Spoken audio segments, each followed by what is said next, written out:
Okay, the next is the second line of defense. See what happens.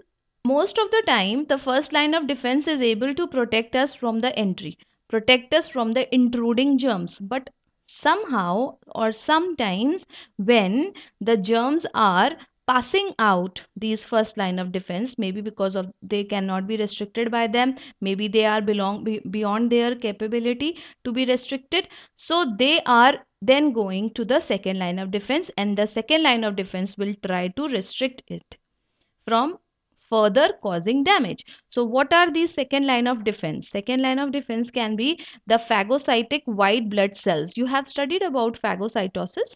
Phagocytosis is the phenomenon shown by WBCs to engulf the bacteria. Okay, they can engulf, they can digest the bacteria which has entered.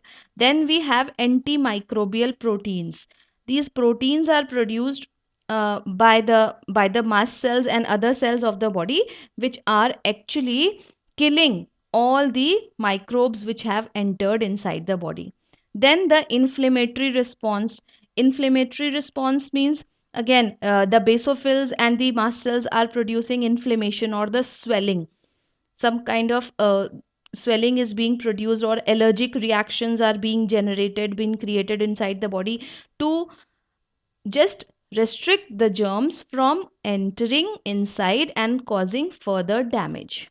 Okay, so in second line of defense, once the once the bacteria or the germs have surpassed first line of defense, they cannot be restricted, they are then tried to be restricted by second line of defense. The second line of defense will be WBC, the antibacterial antimicrobial proteins, and the allergic responses or the inflammatory responses, which will ultimately and sometimes fever also, pyrexia.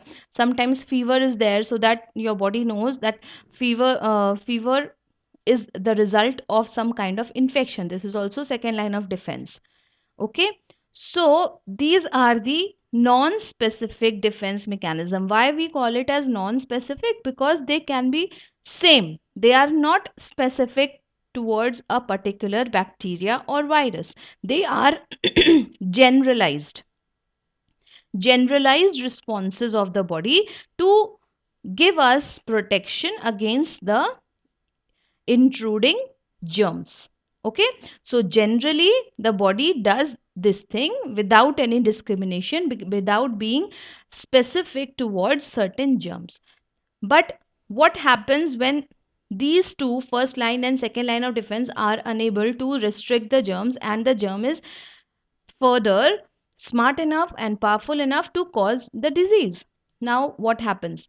The Now the second type of immune mechanism starts. Immune system is agitated. That is the specific defense mechanism or the specific immune system. Here what happens? This we call as the third line of defense. And the third line of defense is finally the immunity of the body, which is given by the lymphocytes and the antibodies. These are mediated by the production of antibodies. Antibodies are the soldiers which are generated inside the body in response to the germs which are intruding. Similarly, we have interferons. Interferons are also specific kind of um, immune responses which are generated in response to virus. When there is a virus entering into the body, we are producing interferon. The affected cell will produce interferon just to send the signal to the surrounding cell that yes, there has been an intrusion, there has been a virus and affecting me, so you also, the surrounding cell, should also protect yourself from that virus, and that is by creating the interferon so that this virus is not spread from one cell to another. Okay, so this is it. These are the three lines of defense. The first line, skin, mucous membrane, secretions of the skin, mucous membranes, and second line will be phagocytic white blood cells, antimicrobial proteins which are produced to kill these bacteria, then inflammatory or the allergic responses which might give us fever sometimes. Then the third line of defense or the specific defense mechanism of the immune system will include the lymphocytes.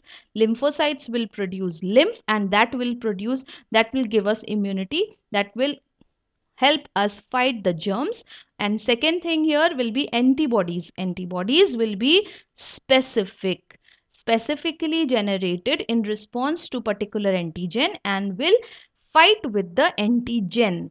Now I am using the term antigen for the first time. Anything which is entering the body, the germ particles which are entering the body and which might cause damage to the body are called as antigen. Foreign substances, antigen. And in response to these antigen, antibodies are created inside the body. Let us understand this. Immunity, first line of defense, the skins. You can see the person with a hand, so the first line of defense is shown, but then also there are certain virus or germs which are entering the body, so they are restricted by the second line of defense. And further, if it enters and starts creating any ill effect, then the third line of defense is being agitated, and this whole system is called as immunity. And we study immunity and vaccines under the major branch called as immunology. Okay. Now, types of immunity. This chart, this classification table you have already studied in class 10. So that will be a quick revision for this. The immunity can be of two types. You can see innate and acquired. Innate immunity or the inborn immunity is present inside the body due to our genetic factors. Clear? We are not getting it, we are not acquiring it, we are not getting producing this kind of immunity by getting agitated with the with some kind of germs, but this kind of immunity is already present inside the body due to our genetic factors. Like you must have been told in class 10 that certain that we as as human we as humans are resistant to diseases caused to the plants or diseases caused to different animals. We cannot, our body is not prone to the diseases to which the dogs or cats or bats will be affected. Okay, so we have this kind of genetic factor present in our body so that we are safe from the diseases which are not belonging to our species, which are not affecting our species, which are not affecting our humans. They will not be affecting, like we are not affected by gall, plant gall, or potato disease or any tomato disease. We are not affected by those. Why? Because this, we have this genetic immunity present in us, which we call it as innate or inborn immunity. So that we will not study in detail about, but the thing which we are more concerned here is the acquired immunity. Acquired immunity is the type of immunity which we acquire, as the name says, acquire within our lifetime, acquire by different sources, maybe actively. This again can be of two types, which we actively acquire and which we passively acquire. Now, active, passive, again, here you need to study in great detail, and I will emphasize more on this further.